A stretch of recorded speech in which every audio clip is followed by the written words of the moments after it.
Halo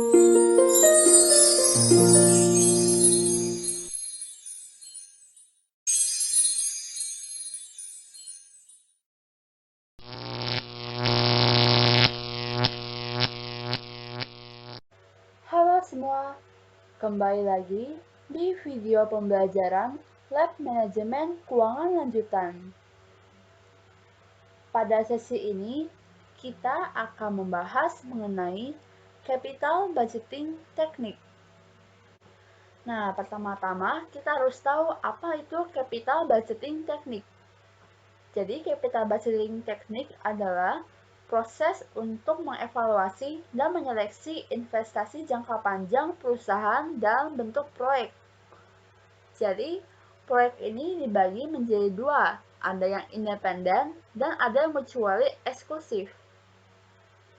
Nah, untuk proyek yang independen adalah proyek dengan arus kas tidak terkait atau independen antara satu dengan yang lainnya.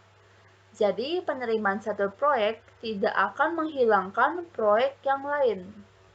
Nah, sesuai namanya independen, maka antara satu proyek dengan proyek yang lain itu tidak berkaitan. Sedangkan untuk proyek mutually eksklusif merupakan proyek yang memiliki fungsi yang sama, dan karena itu bersaing antara satu sama lain. Jadi penerimanya satu akan menghilangkan atau mengeliminasi proyek lain yang melayani fungsi serupa. Nah, contohnya bagaimana? Jadi, misalkan suatu perusahaan ingin menambah mesin untuk memperbanyak produksinya sehingga bisa memenuhi permintaan pasar yang semakin meninggi. Nah, perusahaan ini mendapatkan tawaran dua mesin, sebut aja mesin A dan mesin B. Namun, karena dana yang terbatas, maka perusahaan tidak bisa membeli dua mesin tersebut. Jadi, perusahaan harus memilih antara mesin A atau mesin B yang dipilih. Nah, jadi perusahaan harus melakukan evaluasi mesin terbaik, mana yang harus mereka pilih.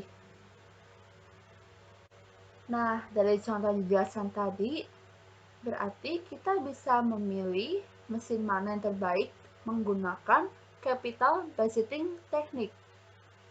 Nah, jadi Capital Budgeting Technique ini adalah teknik untuk memastikan bahwa proyek investasi yang dipilih memiliki peluang terbaik untuk meningkatkan nilai perusahaan. Jadi, seorang manajer keuangan membutuhkan alat atau teknik untuk membantu mereka mengevaluasi manfaat proyek individu dan memberi peringkat investasi yang bersaing. Jadi secara singkatnya, Capital Budgeting Technique merupakan teknik yang digunakan oleh investor untuk mengukur kelayakan investasi mana yang terbaik yang harus mereka pilih. Ada beberapa teknik yang dapat digunakan untuk melakukan analisis Capital Budgeting Technique. Nah, ada apa saja? Yang pertama ada payback period. Yang kedua ada net present value atau NPV dan profitability index. Dan yang ketiga ada internal rate of return. Yang pertama, payback period adalah waktu yang dibutuhkan perusahaan untuk memulihkan investasi awalnya dalam sebuah proyek yang dihitung dari arus kas masuk atau cash inflow. Nah, jadi bahasa sederhananya, payback period itu adalah teknik untuk mengukur seberapa lama perusahaan bisa balik modal dari investasinya. Berikutnya, keputusan dalam payback period. Saat payback period digunakan untuk membuat keputusan penerimaan proyek investasi, nah, berikut ini ada kriteria keputusan yang berlaku. Yang pertama, jika periode pengembalian atau payback period kurang dari periode pengembalian maksimum yang dapat diterima, maka kita bisa terima proyek tersebut. Sedangkan bila periode pengembalian atau payback period lebih besar daripada periode pengembalian maksimum yang dapat diterima, maka kita harus tolak proyek tersebut. Jadi, dalam payback period itu lebih cepat, maka lebih baik. Berikutnya, Net Present Value atau NPV adalah metode yang menghitung selisih antara present value dari cash inflows dengan initial investment-nya. Jadi, dalam NPV ini, kita menghitung berdasar present value-nya. Kita lihat dari masa sekarang, cash inflow-nya berapa dibandingkan dengan initial investment-nya. Jadi, kita selisihkan. Nah, keputusan dalam NPV apa? Yang pertama, jika NPV lebih besar dari 0, maka kita terima proyek itu. Namun, apabila NPV kurang dari 0, maka kita harus tolak proyek itu karena lebih merugikan. Kalau misalnya NPV lebih besar daripada 0, itu lebih menguntungkan. Berikutnya ada Profitability Index. Nah, Profitability Index atau PI ini merupakan bagian dari Net Present Value. Nah, Profitability Index adalah sebuah rasio present value dari cash flow yang dibandingkan dengan initial investment-nya. Nah, jadi kalau tadi NPV itu kita selisihkan, kalau Profitability Index atau PI kita bandingkan antara present value dari cash flow dengan initial investment-nya. Nah, ada aturan dalam pengambilan keputusannya. Jadi, jika rasio PI-nya itu lebih dari 1, maka proyek investasi ini akan diterima. Namun, apabila nilai PI ini lebih kecil dari 1, maka proyek tersebut lebih baik ditolak. Nah, ini ada rumus untuk Profitability Index, di mana rumusnya PI sama dengan total present value of cash flow dibagi dengan initial investment-nya. Berikutnya, yang ketiga, ada Internal Rate of Return atau IRR. Nah, IRR ini adalah tingkat bunga yang menyamakan Net Present Value Cash Inflows pada tingkat 0 rupiah atau 0 dolar atau mata uang lainnya, di mana net present value cash inflows ini sama dengan nilai initial investment-nya. Nah, di sini ada rumus dari Internal Rate of Return atau IRR. Rumusnya IRR sama dengan RR1 dikurang net present value 1 dibagi net present value 2 dikurang net present value 1 dikali RR2 dikurang RR1, di mana RR adalah cost of capital. Berikutnya, kita masuk ke pembahasan problem agar kalian lebih mengerti tentang materi ini, di mana proyek A ini mempunyai cost sebesar $52.125 dengan expected cash inflows-nya adalah 12.000 per tahun selama 8 tahun dan weighted average cost of capital-nya adalah 12%. Yang ditanyakan di sini adalah hitunglah payback period, net present value, profitability index, dan internal rate of return dari proyek ini. Nah, di sini kita tahu cost sebesar $52.125 adalah initial investment dari proyek A ini. Nah, kita akan cari yang pertama yaitu payback period-nya, di mana kalau ingin mencari payback period, kita bisa membuat tabel seperti ini. Kita jabarkan cash flow dari tahun pertama sampai tahun terakhir atau tahun ke-8, dan akumulasi dari setiap tahun, dari tahun pertama sampai tahun ke-8. Nah, cara untuk menentukannya adalah dengan memilih akumulasi yang mendekati initial investment, namun tidak melebihi dari initial investment tersebut. Nah, kenapa seperti itu? Karena kita kan bakal mencari berapa tahun, berapa bulan, berapa hari sih, agar bisa balik modal dari cost yang kita keluarkan. Nah, jadi kita cari yang paling mendekati namun tidak melebihi dari initial investment-nya.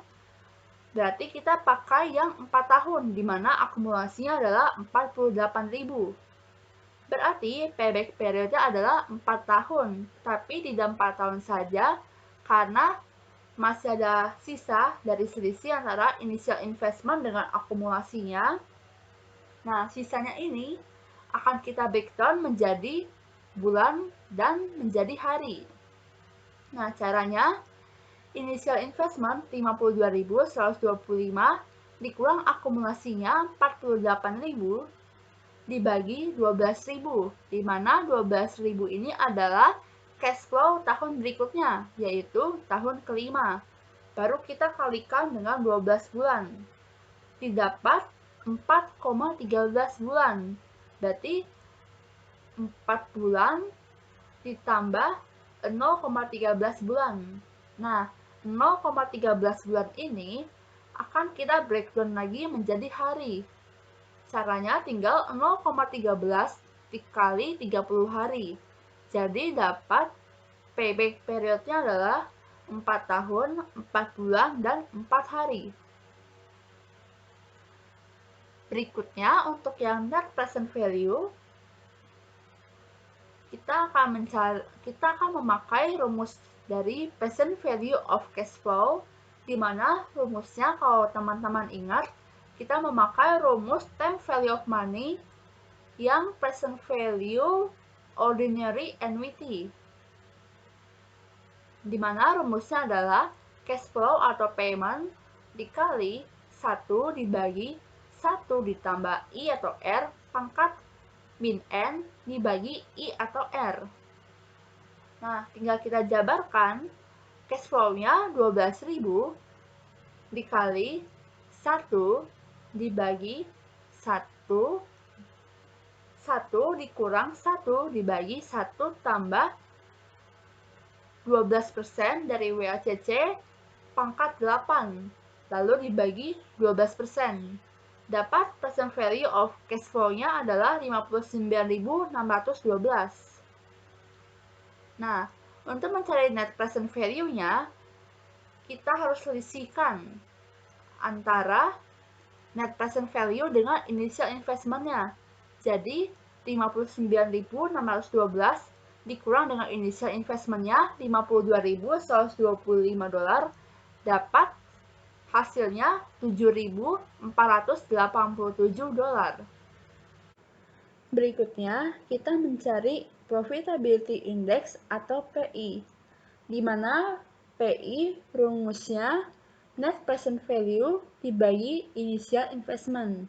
Jadi, Net Present Value 59.612 dibagi Initial Investment tertera di soal yaitu 52.125.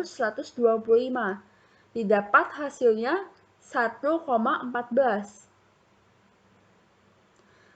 Lalu, kita mencari internal rate of return, di mana rumus internal rate of return atau IRR adalah RR1 dikurang net present value 1 dibagi net present value 2 dikurang net present value 1 dikali RR2 dikurang RR1, di mana net present value 1 dan RR1 sudah didapatkan sebelumnya, di mana net present value 1 sudah kita cari sebelumnya yang 7.487 dan RR1 sudah tertera di soal yaitu 12%.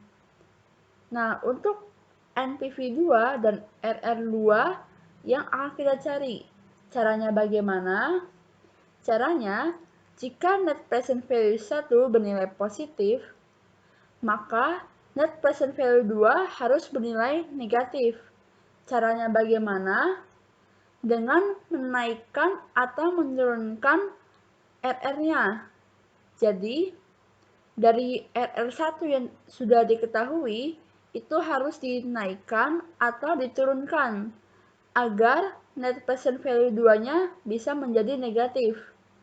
Begitu pula sebaliknya, jika net present value 1 negatif, maka net present value 2 harus positif dengan cara menaikkan atau menurunkan nilai RR-nya dari RR1. Jadi, RR1-nya dinaikkan atau diturunkan hingga net present value 2-nya menjadi positif. Nah, di sini sudah diketahui kalau RR2-nya adalah 16%.